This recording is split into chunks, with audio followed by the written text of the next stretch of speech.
गुरुदेव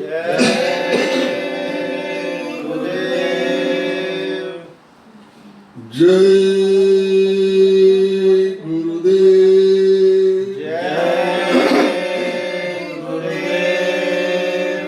जय गुरुदेव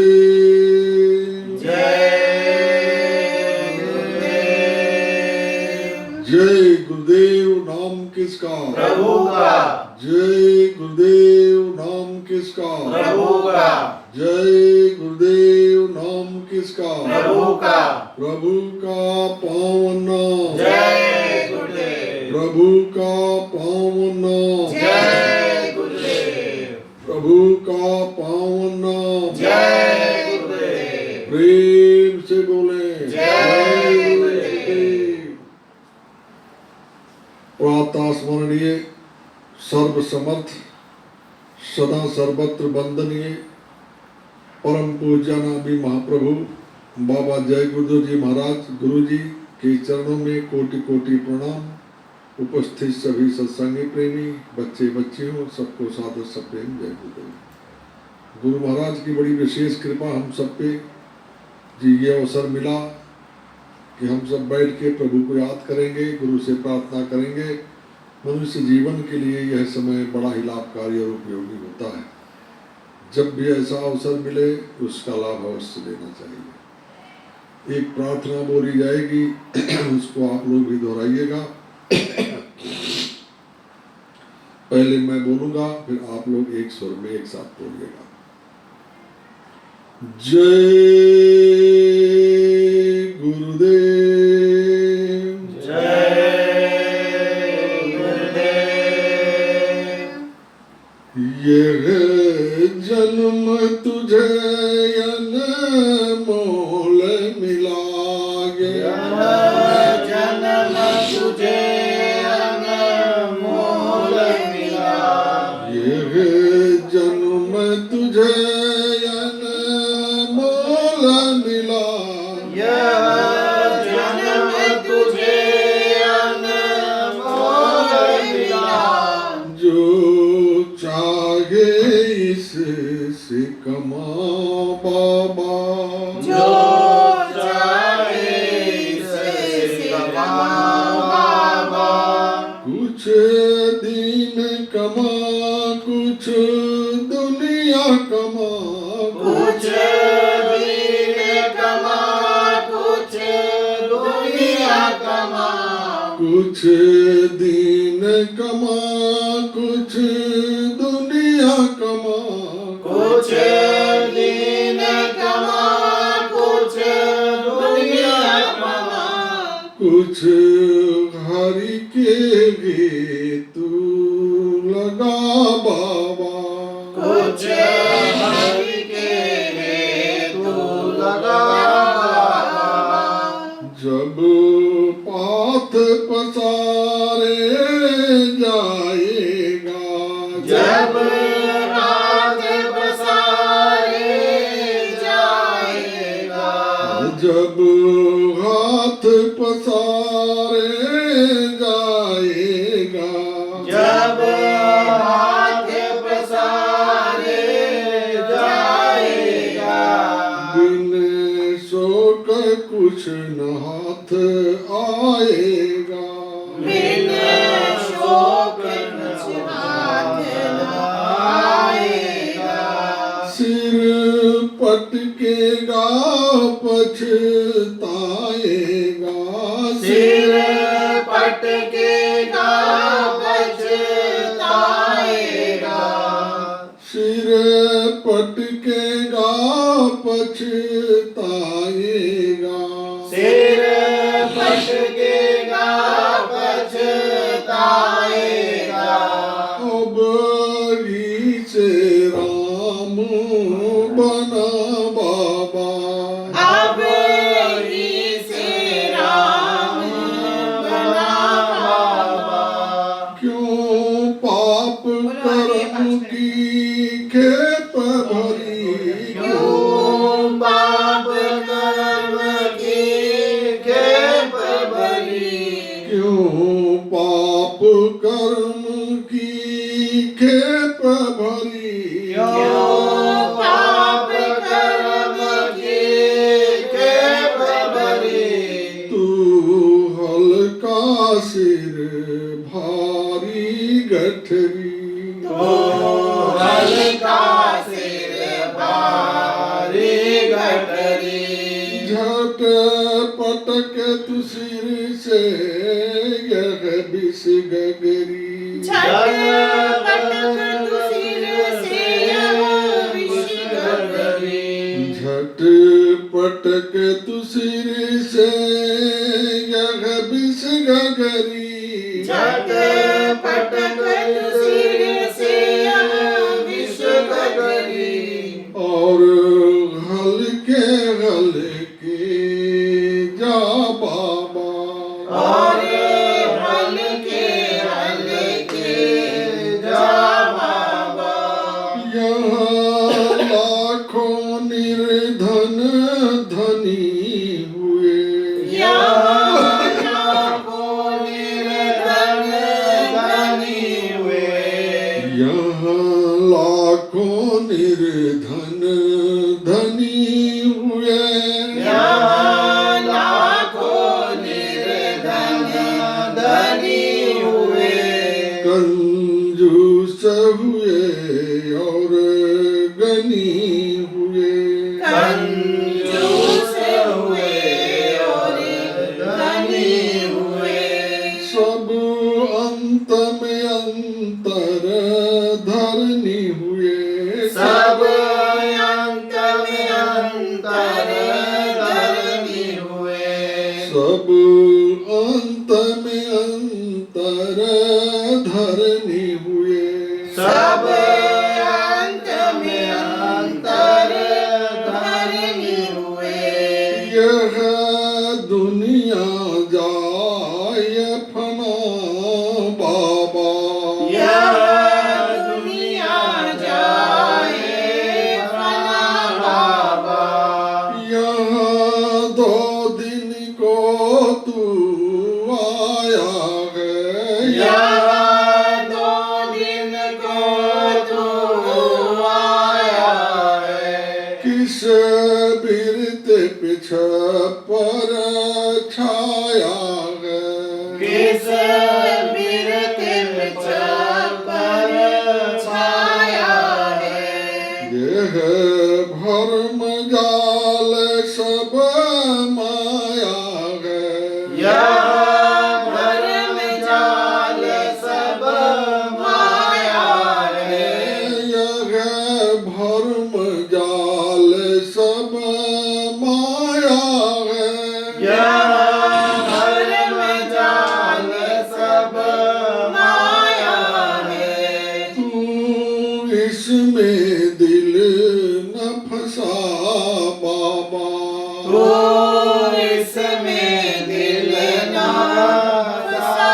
बाबा जो देता है वो लेता है जो देता है वो लेता है जो देता है वो लेता है जो देता है वो लेता है जो खोता है वो पाता है जो होता है वो पाता है यहाँ नकदम नकदी सौदा है यहाँ नकदम नकदी सौदा है यहाँ नकदम नकदी सौदा है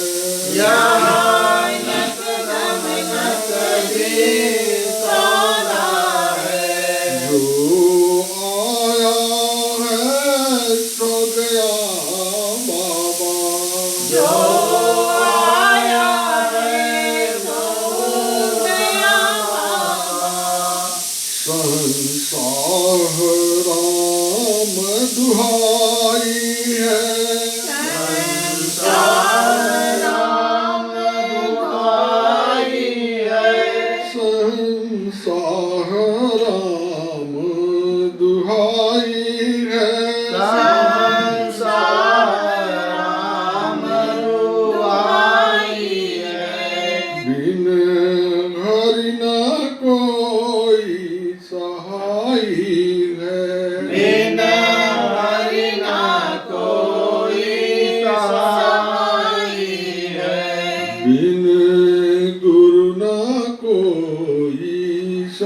साई है। बिना गुरु ना कोई साई है। क्या गिनता पैसा पाई है। क्या गिनता पैसा पाई है। क्या गिनता पैसा पाई है। क्या गिनता पैसा पाई है। सब यही रहेगा धरा बाबा। सब यही रहेगा धरा बाबा। ये जन्म तुझे अनमोल मिला। यह जन्म तुझे अनमोल मिला। जो चाहे इससे कमा बाबा। जो चाहे इससे कमा बाबा। जय गुरुदेव। जय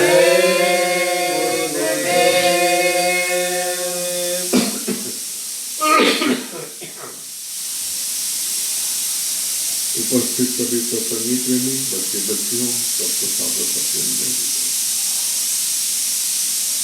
ये संसार में सब किसी न किसी तरीके से दुखी है। कोई तन दुखी, कोई मन दुखी, कोई दुखी धन की आस।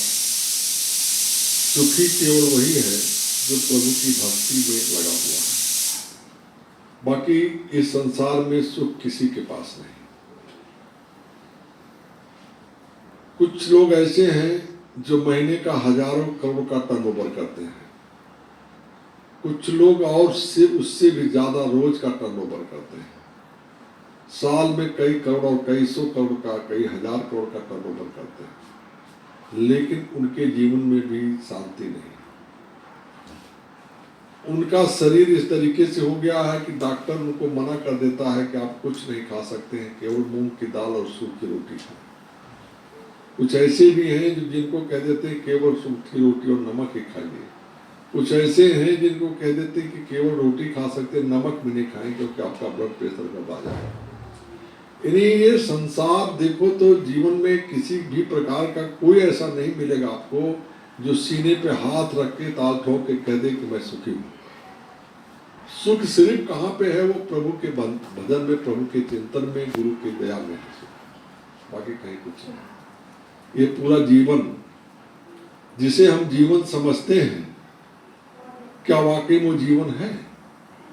हम जब से पैदा होते हैं और उसी दिन से जो हमारा जन्मदिन होता है, जो आपका जन्मदिन मनाया जाता है, आप अपने किसी सुजन का जन्मदिन मनाते हैं, समझ लीजिए कि वो एक तरीके से मृत्यु के घड़ी के करीब आने का एक एक पल समय व्यतीत होता है। एक एक दिन आप अपनी मृत्यु के करीब जाते हैं।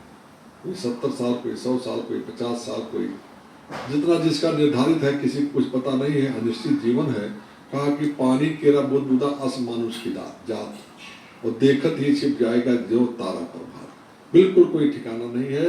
ऐसे अनिश्चित जीवन के लिए हम ये समझते हैं कि यही हमारा जीवन है। असल में जीवन है ही नहीं है।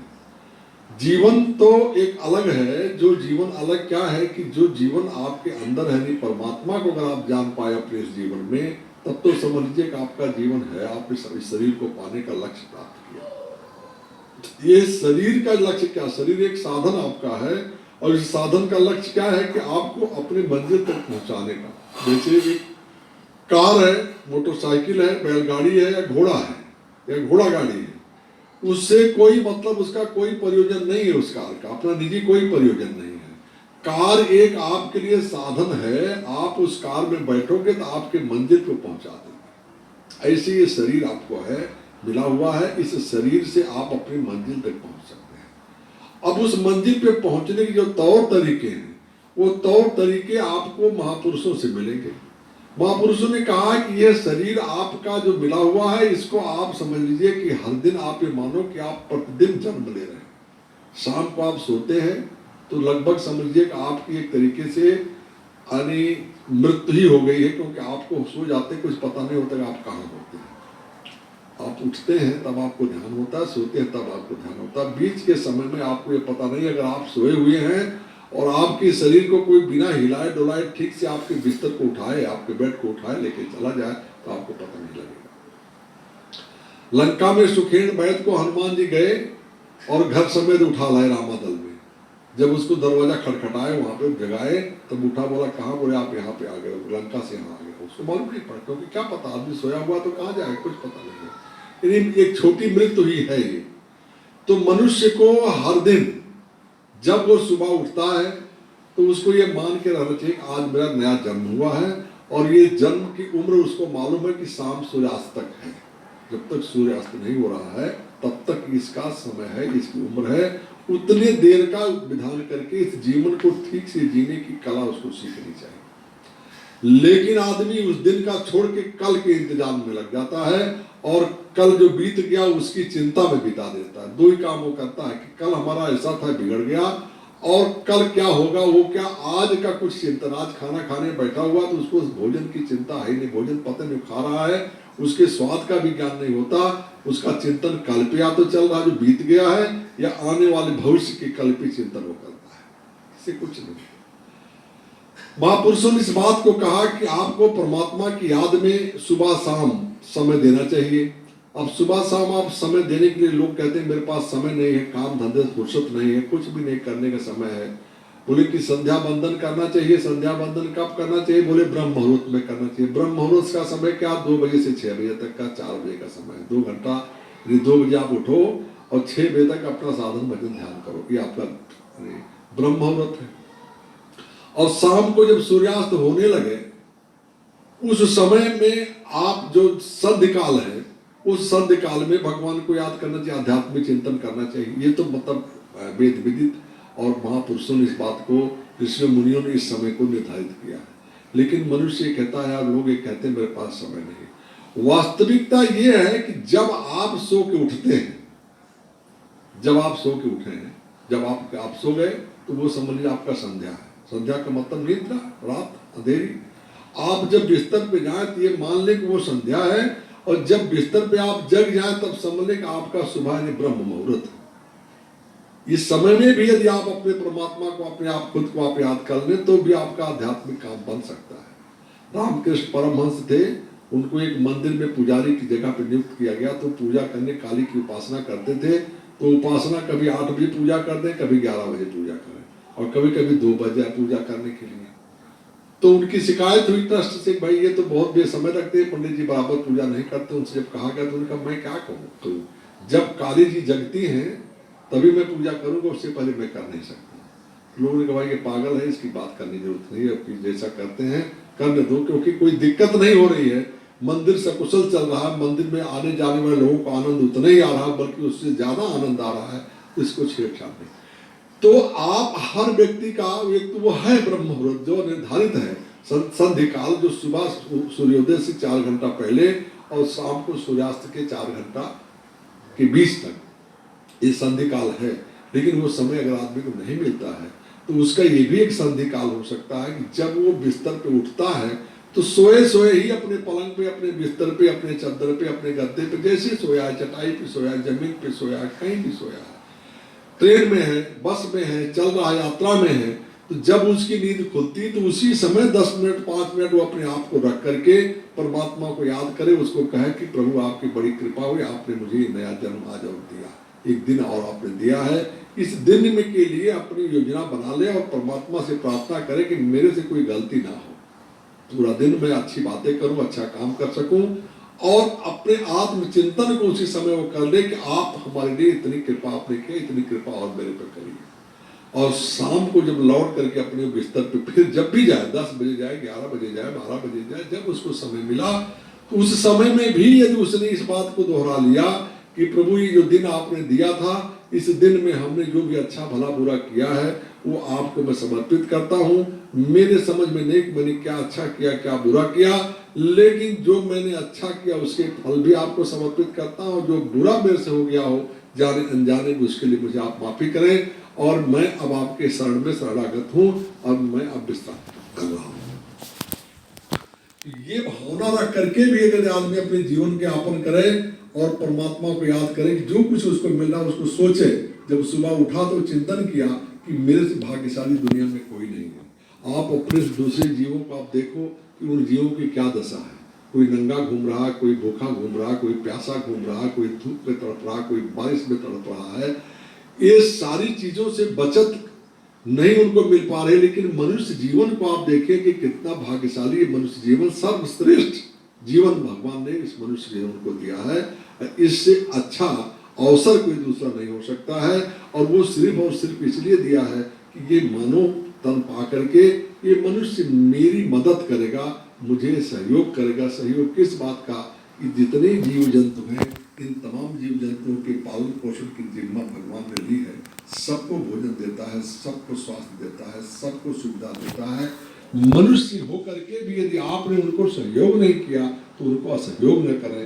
आपके द्वारा किसी जीव को कष्ट ना हो, ये हमेशा सोच विचार के चलना चाहिए कि छोटे से छोटे जीव, जो एक चींटी से लेकर के हाथी तक जितने जीव इस संसार में हैं, ये सारे जीवों के लिए आप समझिए कि परमात्मा के स्वरूप में वही एक रूप में वहाँ पे विद्यमान है। यानी आप ये समझो कि हाथी में भी वही है और हाथी के ऊपर बैठा हुआ जो महावत हाथी को चला रहा है उसमें भी वही परमात्मा है, और जो सामने आप जो उस पर बैठा हुआ है, सेठ उसका जो बैठा हुआ उसमें वही परमात्मा है। तो परमात्मा ही चारों तरफ है। हर रूप को आप जब देखेंगे तो वो विषय आपके समझ में आए कि परमात्मा स्वरूप सारा संसार आपको दिखाई देगा, परमात्मा का विस्तारित रूप दिखाई देगा, और आप अपने आप में परमात्मा को पाओगे तो सारे संसार में आप व्याप्त है और आप में परमात्मा व्याप्त है। यानी आप परमात्मा और परमात्मा में आप में कोई भेद नहीं होगा। तो ये जीवन के इन उद्देश्यों को जानने की जरूरत है। यदि आप इन चीजों को नहीं जान सके तो पूरा जीवन तो क्या है, जीवन तो जैसे आप धीरे धीरे एक एक दिन एक एक पल आप अपने मृत्यु की तरफ बढ़ रहे हैं। एक तरीके से ऐसा समझो कि जैसे अर्ध मृत्यु शरीर, जैसे अचेतन और चेतन शरीर होता है, बेहोशी वाला शरीर जिसके अंदर जान तो होती, कोमा में चला गया, जान तो होती है लेकिन कोई गतिविधि नहीं है। ऐसे हमारा जीवन एक तरीके से चल रहा है।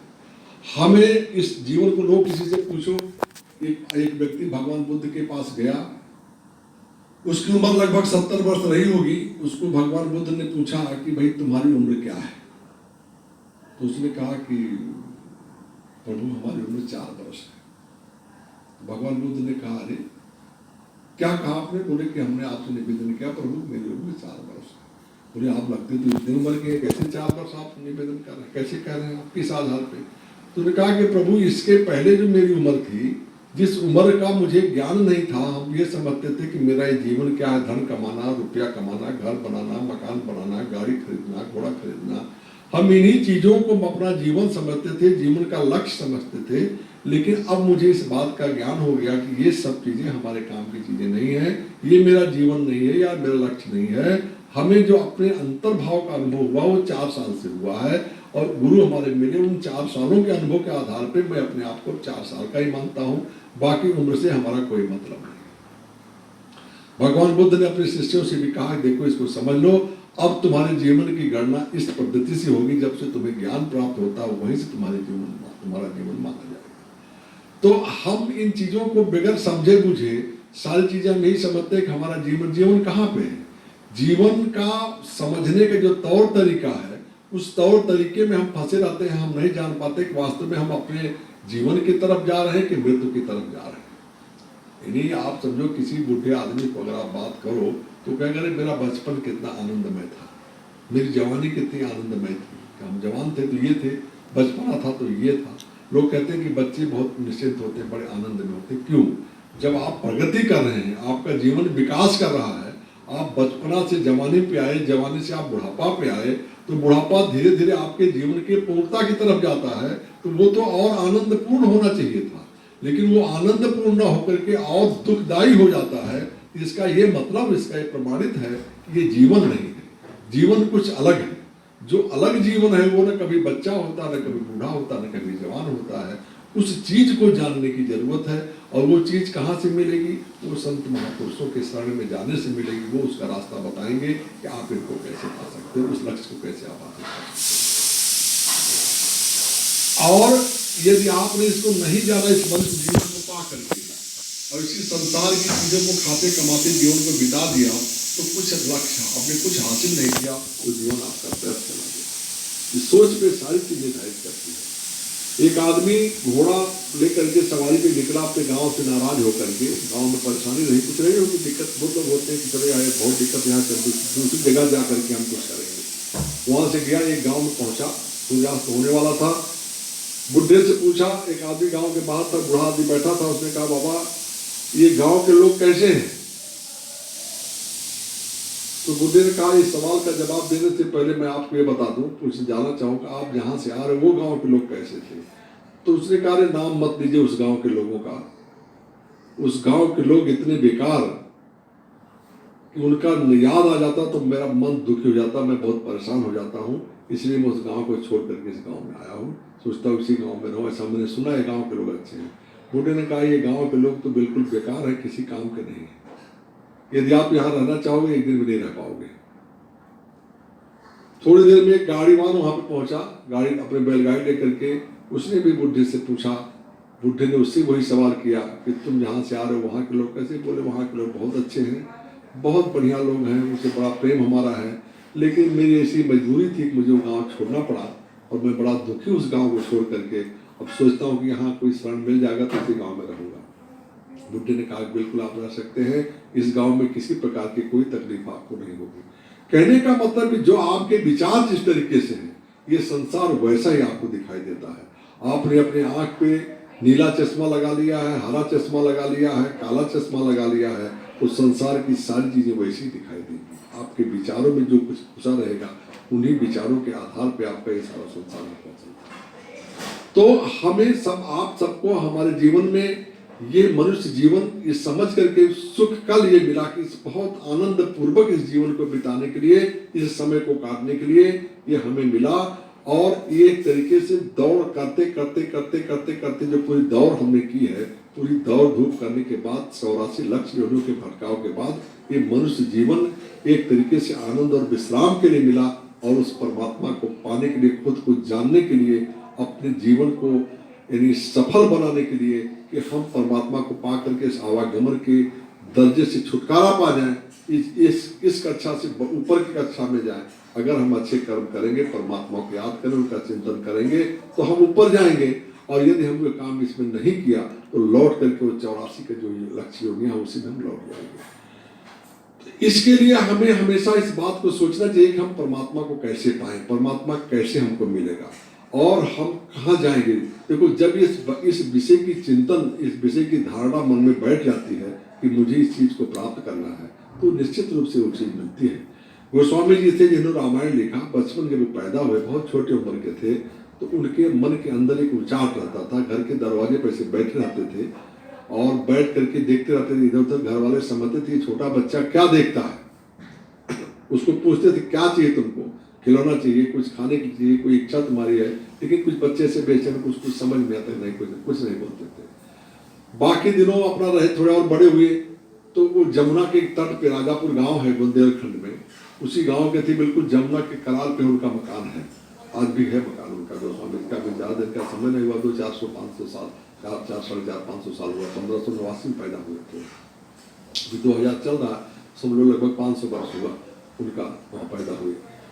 तो वहाँ बैठे रहते थे, फिर कहीं चले जाते थे, रास्ते में कहीं चले गए, अपना एकांत में कोई रास्ता जा रहा, पगडंडी खड़े हैं, बैठे हैं, वही रोते थे बैठ करके।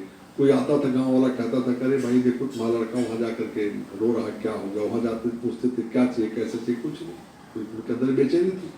और उसी बेचैनी में उनको महापुरुष मिल गए। महापुरुष मिले, उनको रास्ता दे दिए और उनको 3 बातें बता दिए कि देखो ये बातें जो तुम्हें मैं बता रहा हूँ, इसका तुम अभ्यास करो, अंतर में मैं तुम्हें मिलूंगा, जो तुम देखना सुनना उसको किसी से कहना नहीं, और जब तुम्हारी कोई समस्या होगी तो अंदर में हम तुम्हारी समस्या का समाधान करेंगे, और रोज करना, इसको नागा नहीं जान देना। ये 2-3 बातें उन्होंने कह दिया। फिर इसके बाद महात्मा जी चले गए, वो उस काम में लगे।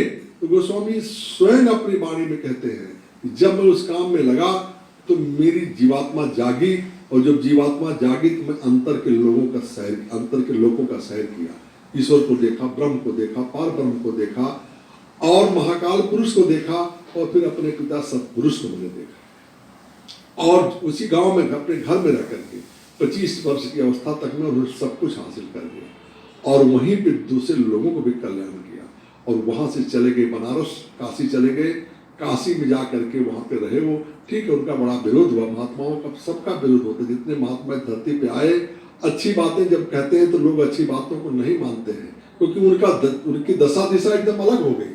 वो सारे संसार में जो कुछ चल रहा है, ये संसार में जो जिसकी पूजा हो रही है, जो पूजा जीव कराया जा रहा है, मनुष्य उसकी पूजा करने के लिए नहीं हुआ है।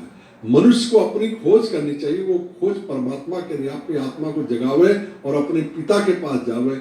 जब ये बातें महापुरुष बताते हैं, लोग उसका विरोध करते हैं। हमारे गुरु महाराज ने यही बात कहा कि ये राम और कृष्ण जो भी हुए, बोलिए काल के अंश अवतार है। और काल को सतपुरुष ने, जो उनका भी पिता अपना भी पिता वही है, इनको अधिकार दिया, श्राप दिया, तरीके समझो, इनको अधिकार दिया, श्राप दिया, जो आप कह ले 1 लाख जीव को रोज मार के इसको भक्षण, इसका भोजन वही है इनका। और उन्हीं के अंश अवतार राम, उन्हीं के अंश अवतार कृष्ण। इनको अपने कर्मों का दंड भोगना पड़ा। राम ने बाली को मारा छुप करके, तो इनको बहेलिये ने मारा यहाँ आकर के। इनके संग इनका प्राणांत बहेलिये के तीर से हुआ। और राम का क्या हुआ? राम जो है समझो कि सरजू जी में कूद करके मरे, आत्महत्या की तरीके से अकाल मृत्यु उनकी भी हुई। तो ये सब लोग अपने कर्मों के बंधन से मुक्त नहीं हो सके। संसार देह धरे का कर्म होता है, जो शरीर मिलता है उसको इसका कर्म भोगना पड़ता है। और हम आप अगर कोई भी राम और कृष्ण की पूजा करेंगे तो क्या हमको मिलेगा? हम क्या इस संसार से बाहर जा सकते हैं? आज ये समझो जिसे मंदिर का निर्माण हो रहा है, मंदिर का फैसला हुआ, अच्छी बात है। इससे 2 समुदाय का झगड़ा खत्म हुआ, ये बहुत अच्छी बात है। इससे शांति और सुकून समाज में आया।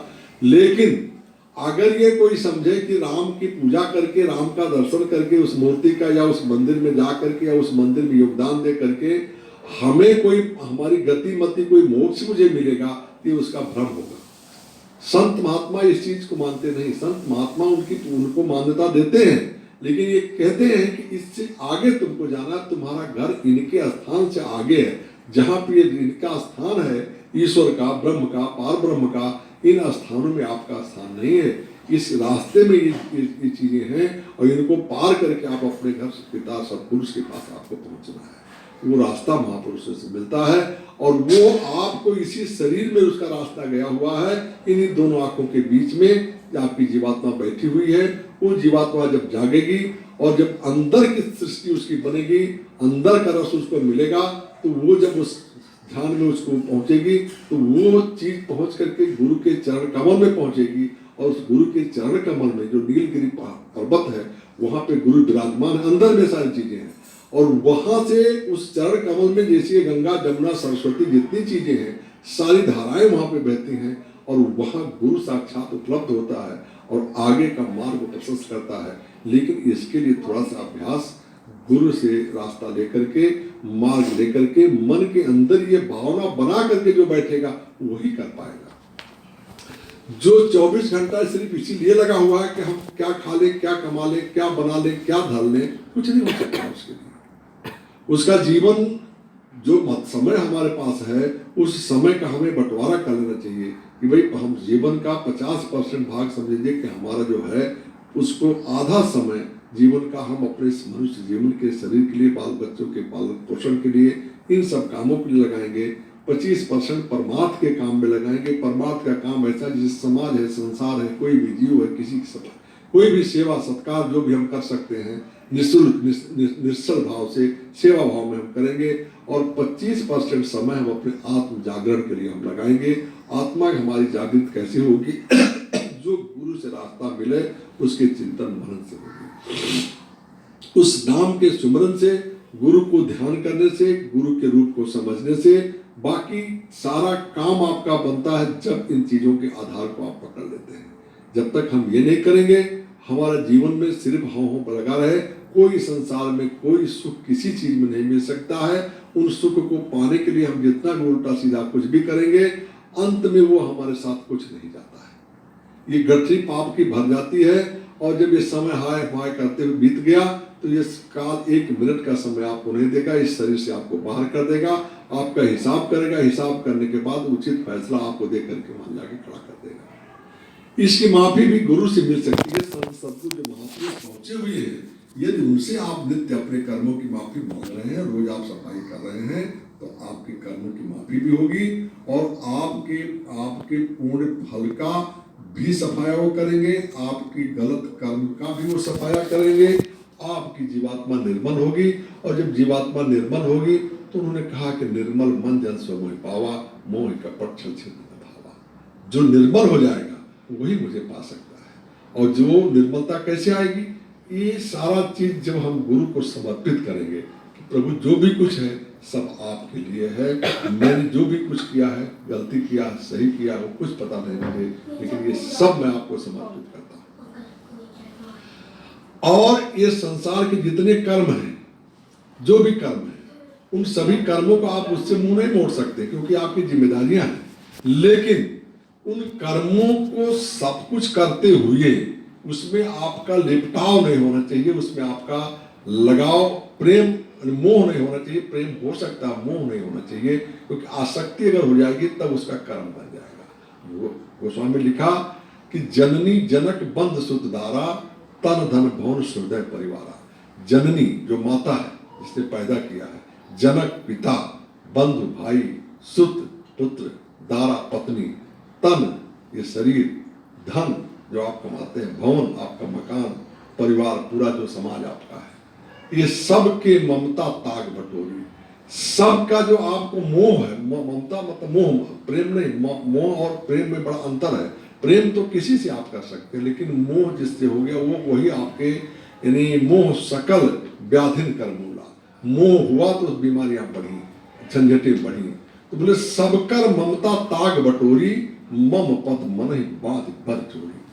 आप सबकी ममता को बटोर छोड़ करके मन को मेरे चरणों में लगावे, मेरे चरणों में बांध दे, तो क्या हो जाएगा उसमें जब हमारे चरणों में लगाएगा वो, तो कहा कि ये जब वो लगा देगा तो बोले अस सज्जन मम उर बस कैसे, लोभी हृदय बस ही धन जैसे। ऐसे जीव जिन्होंने इस संसार की चीजों को करते हुए, मतलब जननी यानी माता की भी सेवा किया, पिता की भी सेवा किया, पुत्र की भी सेवा किया, धन भी कमाया, मकान भी बनाया, परिवार की भी सेवा की, समाज की भी सेवा की, लेकिन ममता किसी के साथ नहीं रखा। और ये सब की ममता को छोड़ लेकर करके मन को मेरे चरणों में लगा दिया। कमाने तक कमाया, पत्नी की सेवा किया, माँ का सेवा किया, बाप का सेवा किया, पुत्र की सेवा किया, सारा काम किया उसने। संसार के किसी काम को डिनाई नहीं किया, मना नहीं किया, लेकिन मोह नहीं रखा उसमें। तो बोले इन सब कामों को करते हुए मन को मेरे चरणों में लगा कर रखा। तो बोले अस सज्जन मम उर बस कैसे, लोभी हृदय बसे धन जैसे। जैसे लोभी के हृदय में धन बसता है, ऐसे ऐसे जीव मेरे इसमें बसते हैं, इनको मैं उतना ही प्रेम करता हूं। तो जो जीव परमात्मा के इतने निकट प्रेम में हो जाएगा, जिसको परमात्मा उस तरीके से प्रेम करेगा, तो लोभी जैसे अब धन उसके पास हमेशा चेक करता रहता है, देखता रहता है अपने गांठों में, टेट में, जेब में, जहाँ आते जाते चेक करता रहे कहाँ धन है हमारा, कहीं गया हुआ नहीं है। तो जब परमात्मा आपको इस तरीके से हमेशा याद करेगा, तो आप क्या समझते हैं कि आपको कुछ, आपको कोई बिगड़ सकता? कोई नहीं बिगड़ सकता है। अच्छे काम में सब बाधाएं आती हैं, नहीं आती ऐसा नहीं। कोई अच्छा काम आप शुरू करेंगे, आप परमात्मा के, आप एक नियम बना लो कि हमको मंदिर जाना है, तो मंदिर जाने के लिए आपने नियम बनाया तो बाधाएं उसमें खड़ी होंगी, लेकिन उन बाधाओं अगर आप पार करेंगे तो वो काल भी आपकी मदद करेगा। एक व्यक्ति मुसलमान था, वो नमाज अदा करने जाता था। फजर की नमाज सुबह सुबह होती है, अंधेरे समय में, समझो 4-5 बजे सुबह सुबह होती है। तो कुछ लोग अपने घर में कि मस्जिद नजदीक का नियम है कि मस्जिद में जाओ, उनका धर्म कहता है। तो सुबह वो तैयार उठा, समय से उठ गया। जब उनका अलार्म होता है, अपना अजान उनका जब होता है, तो उस अजान होने पे वो जो है अपना उठ जाता था, और उठ करके वो कपड़ा वपड़ा पहन के अपना फ्रेश होकर के तैयार होकर के चला। अंधेरी रात थी, रास्ते में कहीं ठोकर लगा, उसको गिर गया, ठोकर लगा, गिर गया, तो उसके कपड़े गंदे हो गए। तो वो लौट के गया घर पे फिर से, भाई गंदे कपड़ा पहन के कैसे जाएगा वहां पे, 4 आदमी बीच में बैठना। तो लौट के गया कीचड़ के, दूसरा कपड़ा पहना, और दूसरा कपड़ा पहन करके फिर आया, तो फिर ठोकर लग गया उसको। जब ठोकर लगा फिर गिर गया। वो खींचा नहीं, दूसरा आदमी खींच जाता है, आज क्या मेरे भाग्य में है, कैसा मेरे तकदीर में ही लिखा हुआ, मैं जा रहा हूँ अच्छे काम के लिए, वो कुछ खींचाओ जाने तक अपने खुदा को, अल्लाह को कहा कि प्रभु ठीक है, कोई बात नहीं, फिर से लौट के गया। तीसरी बार फिर वो कपड़ा पहन जब आया तो वहां देखा कि एक आदमी चिराग जला के खड़ा है। उस जगह पे जहां वो गिरता था वहां एक आदमी चिराग जला के खड़ा है। तो वो जब आया तो उसने कहा पीछे पीछे तुम आओ, तो उस रोशनी में वो मस्जिद तक चला गया। रोशनी मस्जिद तक गया तो जो मस्जिद में घुसा तो ये तो चिराग लेकर के बाहर खड़ा रहा। उसने इसको कहा भाई तुम भी आ जाओ अंदर, चिराग तुम लेके आओ, इतना तुमने किया, तुम भी आके नमाज अदा करो। बोला नहीं, मैं अंदर नहीं आ सकता।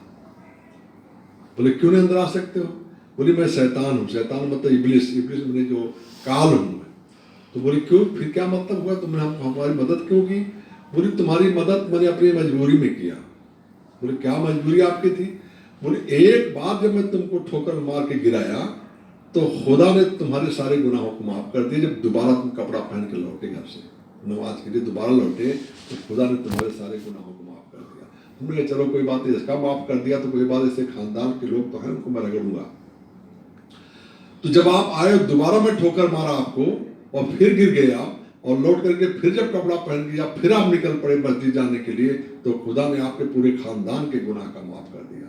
तो मैं घबरा गया, अभी अगर आपकी गिरा दूंगा तो पूरे गांव के रिश्तेदारों के सारा जो है आपके हैं सारे लोग, सारे गांव जवार के आपके पूरे जिले का गुनाह माफ कर देंगे, तो मैं दंड किसको दूंगा?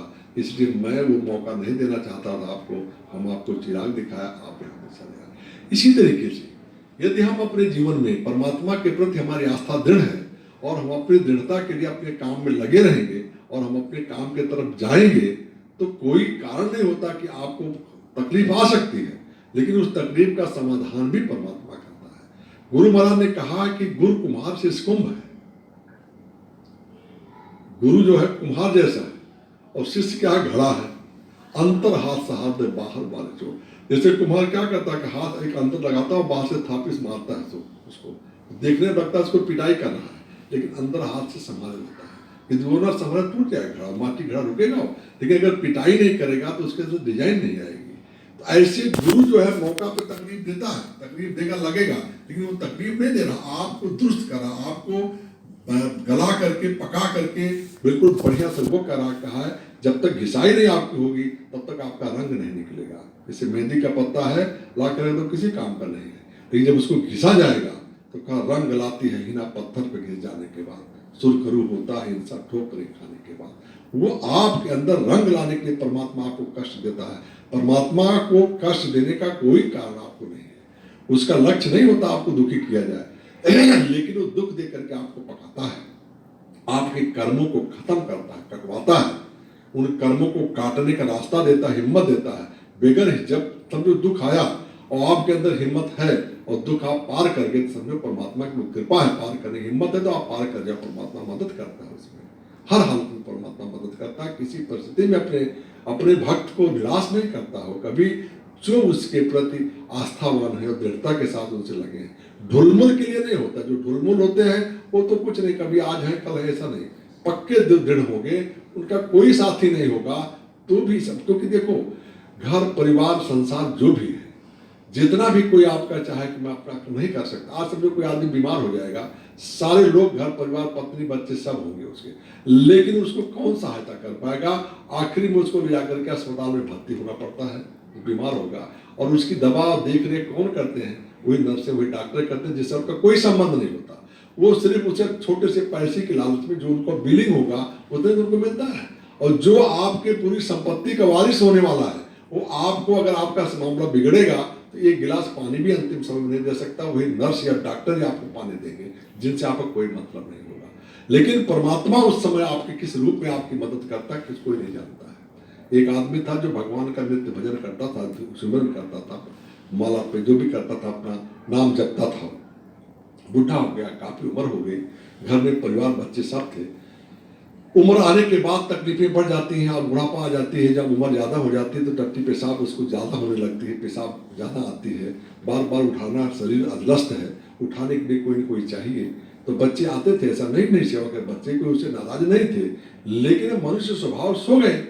अब उसको जरूरत पड़ी, वो चिल्ला रहा है, बच्चे की आवाज़ नहीं जा रही, कान में घंटी बजा रहा है, नींद है, नींद लग गई तो लग गई, क्या करें। एक दिन उसका पूरा उसी में हो गया, अपना बिस्तर में हो गया, लेकिन उसको भी कुछ उसने बुरा नहीं माना। उसने कहा, अपने मन में ही सोचा कि चलो प्रभु आपकी ही इच्छा है, ये भी कष्ट हम देख लेंगे। तो बच्चे करते थे, एक दिन क्या हुआ, बुलाया तो भगवान स्वयं वहां पहुंच गए, बच्चे का रूप उसके लेकर के, और उसको पकड़ के, उसको आंख से दिखाई देना भी बंद हो गया। तो उस बंधा देख भी नहीं पा रहा कौन आ रहा है कौन जा रहा है। तो आए तो उसको हाथ से पकड़े और उसको ले गए, उसको बाथरूम कराए, फिर लाके बिस्तर पर लिटा दिए, कपड़ा बदल दिए, जो भी कर दिए। तो एक दिन हो गया तो उसका लगा कि भाई ये तो आज बहुत अच्छा लगा, क्योंकि भगवान कोई काम जब करेंगे तो निश्चित रूप से थोड़ा अलग दिखेगा, स्पर्श अलग दिखा उसको। तो दूसरे दिन भी किया, तो दूसरे दिन जब करके वो जाने लगे तो उसने हाथ पकड़ लिया कि बोले प्रभु देखिए, आप तुम मेरे बच्चे, तुम कौन हो, अपने बच्चे का नाम लिया, तुम हो तो वो तो नाम नहीं है। तो कहा कि आप हो कौन, आप मुझे बताइए। तो फिर भगवान प्रकट हुए, उसकी कोई रोशनी हुई इस कमरे में, देखा, उसने कहा कि प्रभु आपने मेरी इतनी सेवा की। बोले भक्त की सेवा करना तो भगवान का काम है। तो कहने का सवाल कि परमात्मा इस तरीके से अपने जीवों की मदद करता है जैसा कोई नहीं कर सकता है। परमात्मा आपको कभी कष्ट नहीं देना चाहता है, लेकिन यदि कष्ट मिल रहा है तो ये समझो कि आपके कर्मों को कटवा रहा है। तो उसने कहा, बुढ़े ने परमात्मा प्रभु से कहा, भगवान कृष्ण का भक्त था वो, भगवान कृष्ण से कहा कि प्रभु आप अगर चाहें तो इसको खत्म कर सकते थे, आपके अंदर वो क्षमता थी, इसको क्यों नहीं खत्म किया आपने। तो भगवान ने उससे कहा, देखिए ऐसा है कि हम जो आपके कर्म हैं उन कर्मों को भुगा करके खत्म कर देना हमारा काम। यदि हम उसको माफ कर दें उन कर्मों को, तो कहीं न कहीं आपको उसकी भरपाई देनी पड़ेगी आपको। और आप यदि भोग लेके हम आपको उसका संबल देते हैं, आपको हिम्मत देते हैं, तो उसमें आपको खत्म हो गया तो फिर लौट करके आपको यहाँ नहीं आना है। नहीं तो इन्हीं कर्मों को हम माफ कर देंगे तो फिर भोगने तो खाता तो पूरा करना पड़ेगा ना। समझो कोई कर्जा आपने लिया है और कोई कहा ठीक कर्जा अभी आप मत दो, जैसे अभी समझो लॉकडाउन में तमाम लोगों के हफ्ते रोक नहीं दिया, तो क्या बैंक उनको इंटरेस्ट माफ कर देगी? इंटरेस्ट लेगी वो, आपको एक राहत दे दिया थोड़े टाइम के लिए। ऐसे ही जो आपके कर्म हैं, जो तीव्र कर्म है, तीव्र और हल्के कर्म है, तीव्र कर्म है, और बहुत बड़े खतरनाक कर्म आपने किए हैं, तो जो छोटे मोटे कर्म है वो यूं ही ठीक हो जाते हैं, सेवा सत्कार से हो जाते हैं। जो थोड़ा सा गंभीर कर्म है वो प्रभु की भक्ति और नाम रतन धन पाया जो जपा, उससे खत्म हो जाएगा। और बाकी जो आपके बहुत तीव्रतम कर्म है वो मनुष्य को परमात्मा भुगवा देता है, उसके अंदर हिम्मत दे देता है, और हिम्मत देकर के उन कर्मों को भुगवा देता है। बुढ़ापे में समझो तकलीफ आ गई, जवानी में तकलीफ आ गई, जो कर्म आते हैं वो सब बीमारियों की वजह से है। जो बीमारी हो कर्मों की वजह से बीमारी आती है, जो आपके कर्म खराब है वही बीमारी आपको आती है। तो वो आपको हिम्मत देता है, साधन देता है, सुविधा देता है, उस तरीके से उन कर्मों को भुगा करके आपके जीवन को निर्मल करता है। और जब आप निर्मल हो जाते हैं तो परमात्मा कहता है, निर्मल मन जन सो मोह पावा, मोह कपट चेतन भावा। तो जीवन में अपने आप में निर्धारित बातों से मेरा कहने का भाव सिर्फ इतना है कि संसार की चीजों से मुंह नहीं मोड़ना चाहिए, जो भी बनाए उसको करे, और जो आगे है उसी पे ध्यान दे। वर्तमान समय में रहना चाहिए आदमी को, न पास्ट में रहना चाहिए, ना भविष्य में रहना चाहिए, फ्यूचर में जो बीत गया ना उसमें रहना चाहिए, भूतकाल में ना भविष्य की चिंता करनी चाहिए। वर्तमान की जो परिस्थिति है, यथा स्थिति जो भी है, जैसे है उसी में उसको संतुष्ट रहना चाहिए। परमात्मा को शुक्राना करना चाहिए कि प्रभु आपकी बड़ी कृपा मेरे ऊपर है, जो आपने इतना अवसर दिया, और इस अवसर को हम पा करके पार कर गए इस तकलीफ को। इस नदी आई जरूर रास्ते में, लेकिन नदी हम पार कर गए। कपड़ा भीग गया तो सूख जाएगा, कोई बात नहीं है, कचरा लग गया तो सूख जाए, साबुन से धुल लिया जाएगा, कोई चिंता की बात नहीं। आपने हमको सकुशल इस नदी के पार करके झंझट से मुझे पार कर दिया। कोई तकलीफ आ गई, कर्जा हो गया तो आदमी झंकता है, अरे हमको क्या बता, अरे कर्जा मिल तो गया, आपको झंझट कर्ज मिल गया ना। जब कर्ज मिल गया तो कहा, जय प्रभु कीन शेर से दूना देखे भवन और का सुना। ये मान के चलना चाहिए, जैसे झूला है वो एक तरफ सेंटर से चलता है पीछे तो आगे जाता है, फिर आगे गया फिर पीछे आता है, आगे गया पीछे आया, पीछे गया आगे आया। तो यही जीवन है। जीवन में अगर दुख आया तो सुख आएगा, सुख आया तो दुख आएगा। आपको दुख और सुख में परमात्मा को शुक्राना करके, उनको कह करके प्रभु आपकी कृपा से वो भी आया था, और आपकी मौज और कृपा इसमें भी है, इसमें भी मेरे की भलाई ही होगी, हमें कोई चिंता की बात नहीं है। आप मुझे हिम्मत दो कि मैं इसे पार कर लूँ। ये भाव हमेशा बना के रखे। परमात्मा पे भरोसा रखे। परमात्मा मतलब अपने गुरु पे भरोसा रखे। गुरु सर्व समर्थ होता है, गुरु सब कुछ जानता है। जो समर्थ गुरु है वो आपके सारे कष्टों को अपने ऊपर ले लेता है, आपको कोई कष्ट मालूम नहीं होने देगा। जो आपको जहां फांसी लगना है, सूली की जगह है, वो कीली से आपका काम चला देगा। थोड़ा सा कष्ट भोगा करके 75% कष्ट को अपने ऊपर लेकर के काल को भी बता देगा कि भाई इन्होंने भोग लिया, आपके दंड को भी मान लिया और इसको मैंने छोड़ दिया। तो इन चीजों में मनुष्य जीवन को सफलता इसी में है कि हम परमात्मा का ध्यान करें, उनको चिंतन में लगे रहें। जो भी समय उठे सुबह शाम उनको हम याद करें। उठते बैठते चलते फिरते सोते जागते हमें माने कि परमात्मा हर तरफ उपस्थित है, हमारी रक्षा और सुरक्षा के लिए है। ये विश्वास हमारे मन में हमेशा जरूर हो। बोल जय गुरुदेव।